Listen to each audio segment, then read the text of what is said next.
In the last lecture, we were discussing about there are two methods for extinguishing the arc after occurrence of fault.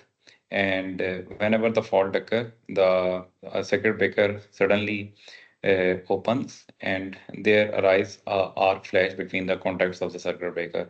So to extinguish that arc, we have two methods. We can extinguish it through high resistance method or a low resistance method.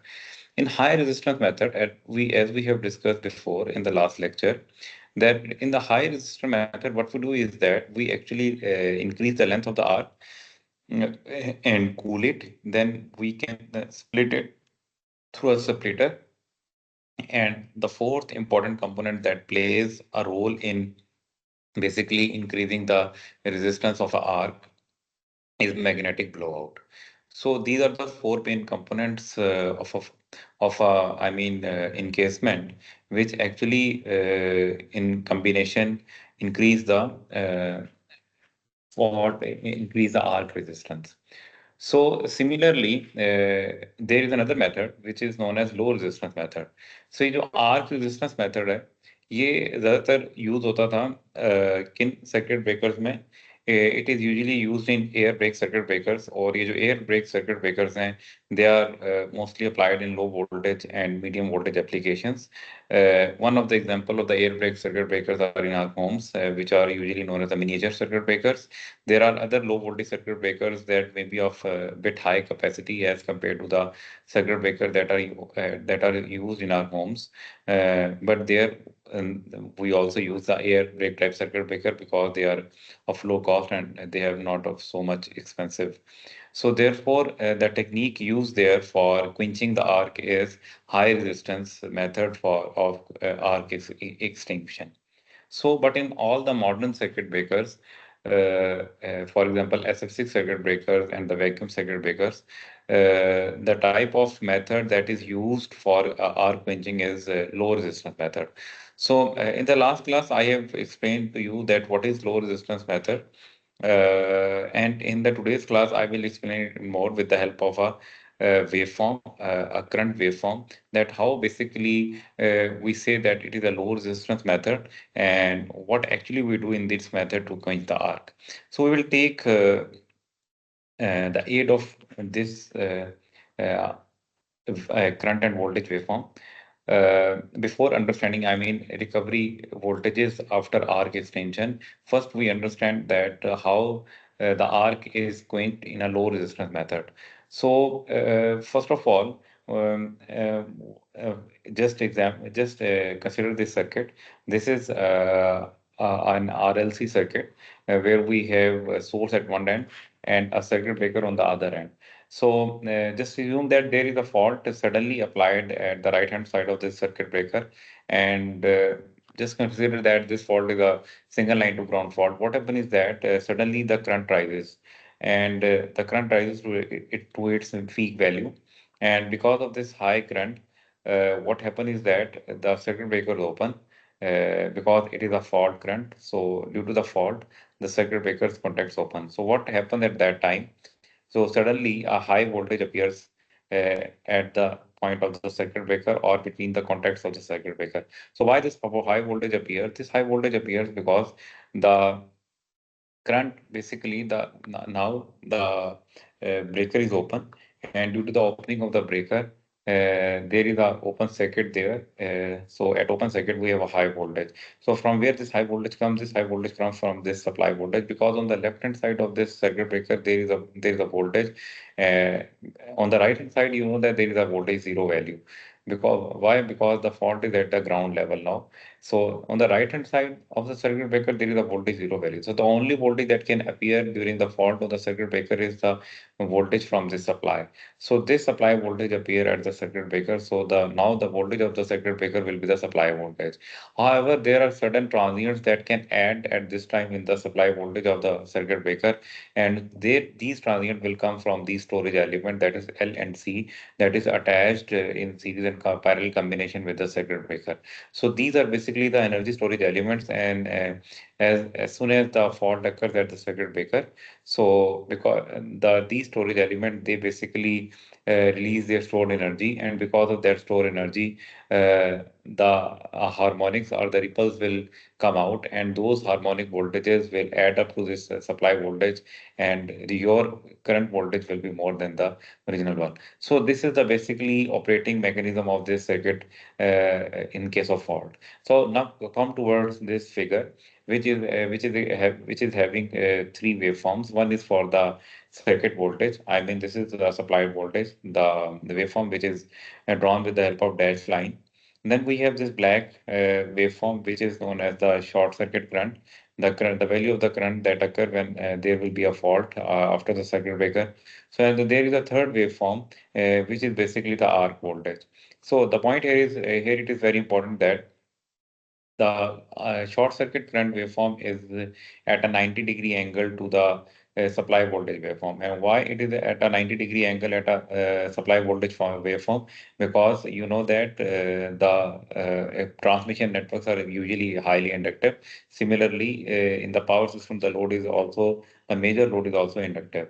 So therefore, your current waveform is lagging your voltage waveform, and it is lagging at a maximum possible angle of a 90-degree. So therefore, we are saying that the short circuit current is lagging the arc voltage.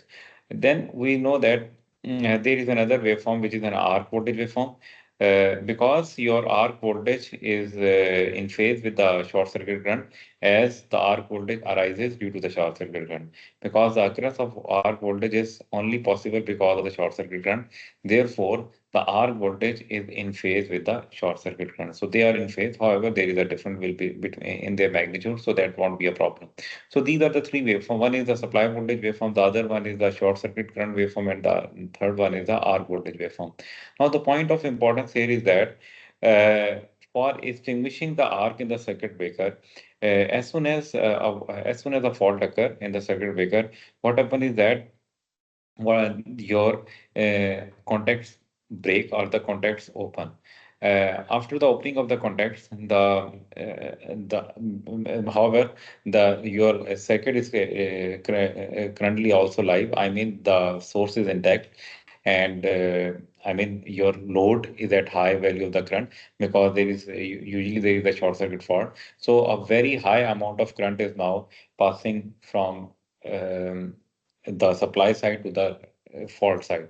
However, we know that there is a break in the contact of the circuit breaker, but as soon as the contacts break, because of that high value of the current that is passing from the breaker contacts, so due to the process of ionization, there comes arise a plasma over there, and this plasma occur. I mean, I already explained in the previous lecture that this plasma occur basically due to the two effects. That is, one is due to the electric field, and the other one due to the ionic effect. And because of those effects, the electron get energized, and there becomes a channel, and because of that channel, the plasma occur, and due to that plasma, I mean, it actually converted to the arc. So now that arc has been established. So our problem is to, I mean, due to the short circuit current, that arc is now that arc is now there in the circuit breaker. Now we have to extinguish that arc. So what is the best possible time at which we can extinguish the arc? We want to extinguish the arc as soon as possible, but there must be some optimum point where we can extinguish that R, or we have an opportunity to extinguish that R. So we have to find out that point on this waveform. So the possible points where we can extinguish this arc is the natural zero crossing. So every waveform with a 50 hertz, for example, we have a power system with a frequency of 50 hertz. So it means that your each waveform, I mean, it will cross two times. Each waveform cross the zero two times. So if we have a 50 hertz system, so it means that your waveform will cross 100 times the zero crossing. So for a 50 hertz system, the current waveform for a 50 hertz system, the current waveform basically passes zero crossing 100 times. So for a 1 0 crossing, for each zero crossing, we have a time of 10 milliseconds, because if we divide 1 by 100, so it will automatically become equal to 10 milliseconds. So for zero crossing, each zero crossing occur only in 10 milliseconds. So the point is that we have we can only extinguish this arc at natural zero, because at this point the current has the minimum energy. At this point the current has the minimum value. So as there is a minimum value of the current, so it means automatically there will be less electric field. So at this point the the electrons there available in the plasma or arc, they started to recombine with their actual molecules or actual gases. So at this point, the recombination is already in the process. So therefore, at this natural zero crossing, we have an ideal opportunity so that we can extinguish the arc. So now, at this point, if we extinguish the arc, what will happen is that the arc voltage will automatically, because this is a point when we have a so this is the point at 0 point crossing, point crossing. So the voltage, so if we use this point for arc quenching, so at that point, the voltage level be for inductive load, the voltage level will be the source voltage. We are considering the case of, I mean, the maximum possible bad scenario in which we have a inductive load.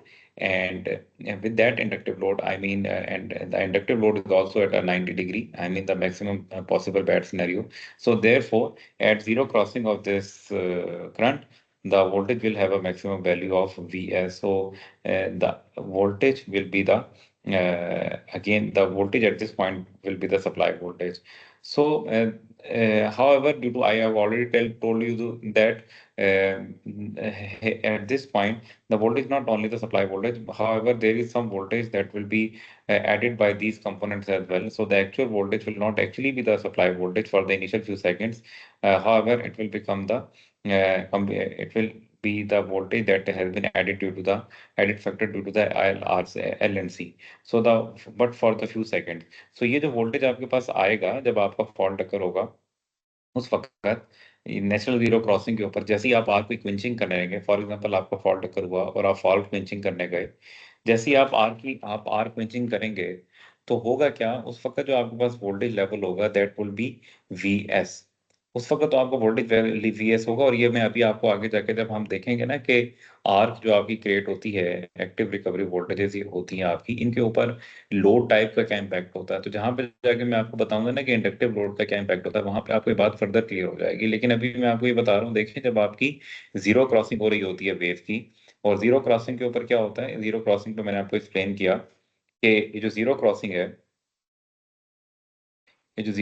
है आपकी, इसके ऊपर होता ये है कि आपका जो करंट की वैल्यू है वो मिनिमम हो जाती है, और करंट की वैल्यू मिनिमम होने से आपकी इलेक्ट्रिक फील्ड मिनिमम हो जाती है, और जब इलेक्ट्रिक फील्ड आपकी मिनिमम होती है तो उस वक्त होता ये है कि आपके जो इलेक्ट्रॉन्स जो कि बाहर मूव हो जो चुके होते हैं और वो एवलांच इफेक्ट बनाने के मूड में होते हैं, वो दोबारा अपने रीजनल एटम्स की तरफ रिकम्बाइन होने शुरू हो जाते हैं due to less value of the current और less value of the electric field. So उनकी जब एनर्जी कम होती है तो ऑटोमेटिकली वो रिकम्बाइन होते हैं, and at that time the if your dielectric is that much strong, then automatically your arc quenches. So at that point आपके पास जो वैल्यू ऑफ द वोल्टेज होती है, अगर आपका प्योरली इंडक्टिव लोड है, तो एट दैट टाइम आपकी जो वैल्यू ऑफ द वोल्टेज होती है वो आपकी एग्जैक्टली सप्लाई, मतलब इंडक्टिव लोड ना भी हो तो जो भी सप्लाई वोल्टेज उस वक्त होगी उस एंगल के ऊपर, वो आपकी बन जाएगी जो है वो आपकी वही आपकी वोल्टेज बन जाएगी, आपकी सर्किट ब्रेकर की वोल्टेज बन जाएगी, यानी कि वो वोल्टेज जो कॉन्टेक्ट्स के दरमियान आ रही होगी वोल्टेज बन जाएगी। लेकिन हमारी वो वोल्टेज इनिशियली नहीं बनेगी, बल्कि उससे थोड़ी ज्यादा होगी। वो थोड़ी ज्यादा for the first few cycles हो जाएगी। वो थोड़ी सी ज्यादा for the first few cycles क्यों होगी? उसकी रीजन ये होती है कि देखें, जब आपके पास ये जो हमारे सर्किट होते हैं, पावर सिस्टम सर्किट, इनके अंदर कुछ एलिमेंट्स लगे होते हैं जो कि आपकी एनर्जी को स्टोर करते हैं, जैसे कि एल और सी हैं। सो जैसे ही आपका सर्किट ओपन होता है, तो ये जो एल और सी जो एलिमेंट्स होते हैं, ये करते हैं अपनी एनर्जी को क्या करते हैं, रिलीज करते हैं, यानी कि through an equation, for example if we take an equation of inductor, so it will become a half LV square. So similarly, for the sake of capacitor, we have a half CV square. So in both of the cases, whatever the case is, I mean, they have some energy in them, and this energy is in the form of usually voltage, potential, and they basically release their potential as well. So at that time आपकी जो voltage होगा वो simple supply voltage नहीं होगा, बल्कि आपका वो voltage भी उसमें ऐड हो जाएगा, जो कि ये सर्किट एलिमेंट्स जो हैं उस वक्त अपनी वोल्टेज जो है वो डिस्चार्ज करेंगे। लेकिन आपको पता है कि कुछ देर के बाद इनकी जो डिस्चार्जिंग है वो खत्म हो जाती है, जो स्टोर्ड एनर्जी होती है वो डिप्लीट हो जाती है। तो आफ्टर दैट टाइम आपकी जो एनर्जी है वो वापस आ जाएगी और दोबारा वो अपनी स्टेडी स्टेट पे काम करेगा, आपकी वेव। सो ये तीन स्टेजेस हैं। एक ये कि जब आपका फॉल्ट अकर हुआ, फॉल्ट अकर होने के बाद जैसे ही आपकी वहां पे अराइज हुई, जैसे ही आपका वहां पे अराइज हुआ, क्या आपका राइज हो गया, फॉल्ट अकर होने के बाद जैसे ही वहां पे आपकी वो आई आर्क, आर्क को आपने क्विंच करना था। आर्क को क्विंच आप मैक्सिमम कब कर सकते हैं, जब आपकी नेचुरल जीरो क्रॉसिंग आएगी। जैसे ही नेचुरल आपकी करंट की नेचुरल जीरो क्रॉसिंग आई, आपने आपकी आर्क क्विंच हुई। लेकिन आपकी आर्क क्विंच हुई उस वक्त वोल्टेज लेवल आपका क्या था, आर्क क्विंच होने के वक्त आपका वोल्टेज लेवल उस वक्त वो था जो आपका सप्लाई वोल्टेज था। और सप्लाई वोल्टेज मैंने आपको बता दिया कि इस वक्त सर्किट ब्रेकर के ऊपर क्या वोल्टेज हो सकता है जब आपका ये फॉल्ट अकर होगा।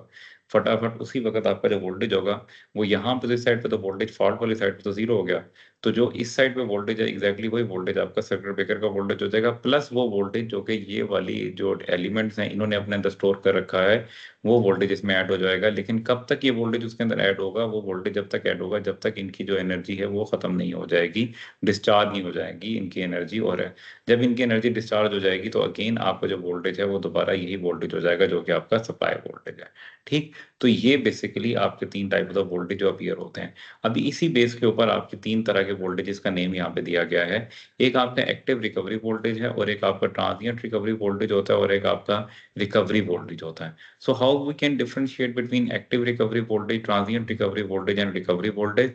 सो active recovery voltage is actually the voltage that happens at natural current zero. So natural current zero के ऊपर जो आपका सप्लाई वोल्टेज है, और वो आपके सर्किट ब्रेकर के अगेंस्ट जो वोल्टेज आता है, उस वोल्टेज को इट मींस कि यहाँ के इस वक्त ये जब आपका नेचुरल करंट जीरो था, उस वक्त जो आपके पास ये ग्रीन डैश लाइन का वोल्टेज लेवल है, ये वोल्टेज जो है इसको हम कहते हैं एक्टिव रिकवरी वोल्टेज।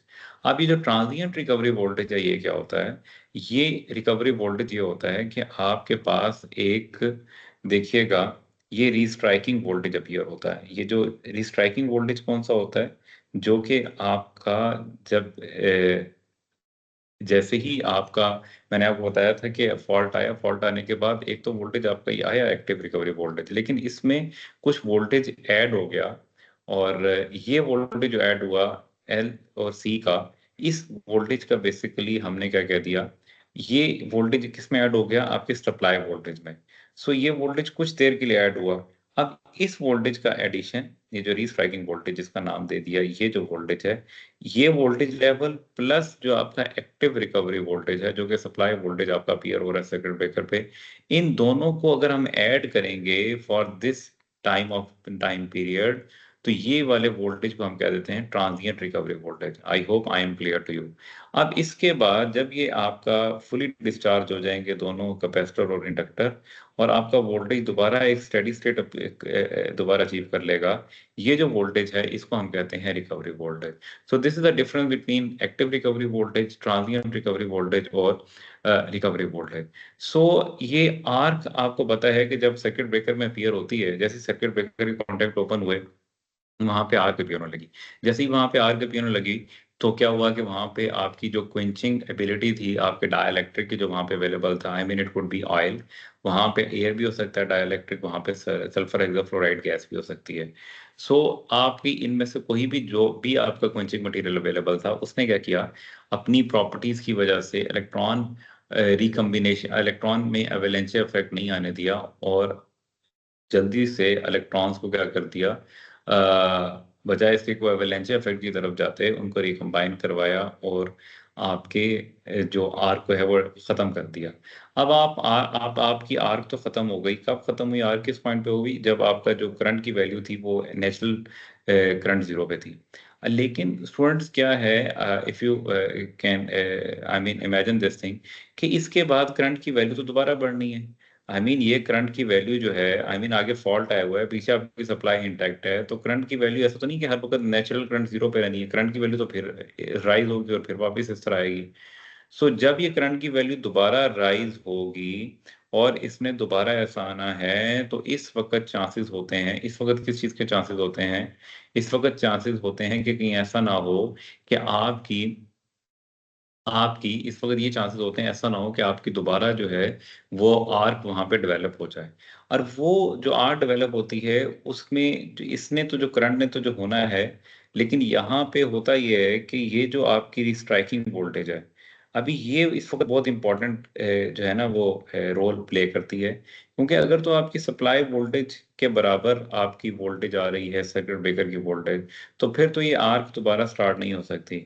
लेकिन अगर आपकी उस वक़्त जब आपका आर्क एक्सटिंग्विश हुई और वहाँ पे आर्क एक्सटिंग्विश होने के बाद सप्लाई वोल्टेज के अंदर जो फर्दर एक वोल्टेज ऐड हुई, कहाँ से वोल्टेज आई, वो एल और सी की जो डिस्चार्ज होने से उस वक़्त जो वोल्टेज ऐड हुई आपकी एक्टिव रिकवरी वोल्टेज में, अगर उसकी वैल्यू ज़्यादा हो जाए एक ख़ास लेवल ऑफ द वोल्टेज से, या तो ज़्यादा हो जाए या वो एक ख़ास टाइम के अंदर वो उसका जो रिपल्स हैं या जो हार्मोनिक्स हैं वो ख़त्म ना हो, तो फिर क्या होगा, ये जो रिस्ट्राइकिंग वोल्टेज है ये दोबारा वहाँ पे आर्क स्टार्ट कर सकती है।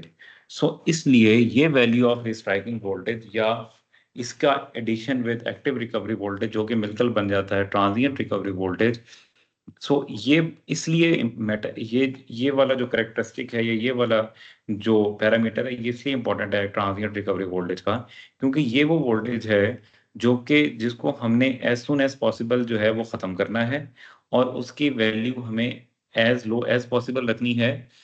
उसकी वैल्यू हमारी एक्टिव रिकवरी वोल्टेज से तो कम नहीं हो सकती, लेकिन हमने उसका टाइम पीरियड भी कम रखना है, उसकी फ्रीक्वेंसी अगर ज़्यादा हो जाए, थोड़ा सा बढ़ जाए टाइम, लेकिन अगर टाइम पीरियड कम हो जाए तो फाइन, और उसकी जो एम्पलीट्यूड है उसे भी कम रखना है, सो दैट कि आपकी जो आर्क है वहां पे जिसको हमने बड़ी मेहनत से एक्सटिंग्विश कर लिया है एक अच्छा डाइलेक्ट्रिक मीडियम लाकर, अब ऐसा नहीं कि हमें ये दोबारा वहां पे वोल्टेज डेवलप होने से वहां पे दोबारा हीट डेवलप हो और थर्मो आयनेमिक इफेक्ट आए, और थर्मो आयनिक इफेक्ट की वजह से क्या हो कि वहां पे दोबारा वो आर्क डेवलप हो जाए।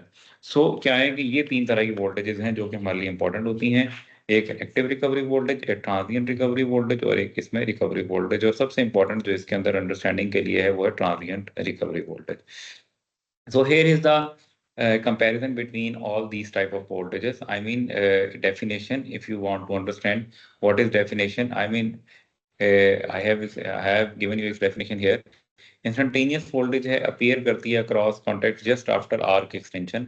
जैसे ही आर्क को एक्सटेंड करते हैं तो वहां पे जो वोल्टेज अपीयर होती है उसको हम कहते हैं एक्टिव रिकवरी वोल्टेज। अब आर्क एक्सटेंड हो गई लेकिन ट्रांजिएंट क्या है कि entire voltage waveform across the contact during the initial millisecond after interruption. तो इंटरप्शन के बाद जब आर्क एक्सटेंशन हुई तो एंटायर वेवफॉर्म जिसके अंदर वो आपके हार्मोनिक्स भी आ जाते हैं स्टार्ट से लेके एंड तक, ये सारे के सारे को हम कहते हैं ट्रांजिएंट रिकवरी वोल्टेज। और रिकवरी वोल्टेज जो है कि जब आपके ट्रांजिएंट्स खत्म होते हैं दोबारा स्टेडी स्टेट अचीव होती है, तो ये कब अपीयर होती है, इमीडिएटली आफ्टर करंट जीरो। और करंट जीरो आपको पता है कब होता है, जब आपकी आर्क एक्सटिंक्शन होती है ड्यूरिंग फर्स्ट फ्यू मिली सेकेंड आफ्टर आर्क एक्सटेंशन के बाद, ये कुछ फ्यू सेकंड्स के लिए रहती है, और फिर और ये जो है जब आपका क्या होता है जब आप, और ये जो रिकवरी वोल्टेज है ये कब आती है आपकी, जब आपकी ट्रांजिएंट रिकवरी वोल्टेज से आप रिकवरी स्टेज में चले जाते हैं। नेचर क्या होता है, ये इंस्टेंटेनियस है सिस्टम के लिए। जो ट्रांजिएंट रिकवरी है वो ऑसिलेटरी होती है, फास्ट चेंजिंग होती है और कुछ देर के बाद खत्म हो जाती है। और जो रिकवरी वोल्टेज है वो स्मूथ होती है और उसमें कोई ट्रांजिएंट या इंस्टेंटेनियस वाली बात नहीं होती। शेप क्या है कि आपको पता है कि एक्टिव रिकवरी वोल्टेज राइज करती है, इनिशियली एकदम से राइज करती है। अगर आप यहाँ पे देखें तो एक्टिव रिकवरी वोल्टेज जो है वो ये है, this is active recovery from here to here. ये जो वोल्टेज का वैल्यू है ये है एक्टिव रिकवरी वोल्टेज। ये क्या इंस्टेंटेनियस राइज किया, उसके बाद आपके पास आ जाती है ट्रांजिएंट रिकवरी वोल्टेज, वो है यहाँ से लेके ये सारी की सारी। इसमें क्या हुआ कि आपका राइज भी हुआ और साथ में राइज होने के बाद क्या हुआ, हाई फ्रीक्वेंसी ऑसिलेशन भी मिली। और जो फिर लास्ट में आपके पास आ जाती है रिकवरी वोल्टेज, ये फ्लैट होती है, इट कुड बी डीसी और एसी एज वेल। तो इसका कॉस्ट क्या होता है? इसका कॉस्ट तो जो है वो आपको पता है कि जो एक्टिव रिकवरी वोल्टेज है वो आपकी सोर्स की वजह से आती है, और सोर्स कहीं जनरेटर हो सकता है और कहीं ट्रांसफार्मर हो सकता है। जो ट्रांजिएंट रिकवरी वोल्टेज मैंने आपको बात बताई, ये आती है आपके चार्जिंग एलिमेंट से, जो कि आपके पास इंडक्टर और कैपेसिटर्स हैं। और ये जो रिकवरी वोल्टेज है, अगेन ये नॉर्मल सिस्टम वोल्टेज है, जो कि आपकी एक्टिव जिससे आ रही होती है वहीं से रिकवरी आपकी मेंटेन हो रही होती है। इंपॉर्टेंस इनकी क्या है? एक्टिव रिकवरी वोल्टेज की ड्राइव्स इनिशियल कॉन्टैक्ट स्ट्रेस है। और ये ट्रांजिएंट रिकवरी वोल्टेज मैंने आपको बताया कि ये आपकी दोबारा रिस्ट्राइकिंग अफेक्ट करा सकती है। और रिस्ट्राइकिंग का मतलब ये होता है कि आपके जो है कॉन्टेक्ट्स जो हैं उनके दरमियान दोबारा आपकी आर्क फ्लैश को क्रिएट कर सकती है, वो रिस्ट्राइक कहते हैं उसे। और क्यों कर सकती है? क्योंकि इसकी वैल्यू जो है वो आपकी सप्लाई वोल्टेज से ज़्यादा हो जाती है फॉर फ्यू मिली सेकेंड। और वो जो वैल्यू ज़्यादा होती है, अब अगर वो इतनी ज़्यादा हो जाए कि वहाँ पे दोबारा आयनाइजेशन स्टार्ट हो जाए, तो फिर it can cause what restriking effect as well. So represent normal voltage across the breaker, so recovery voltage is not important.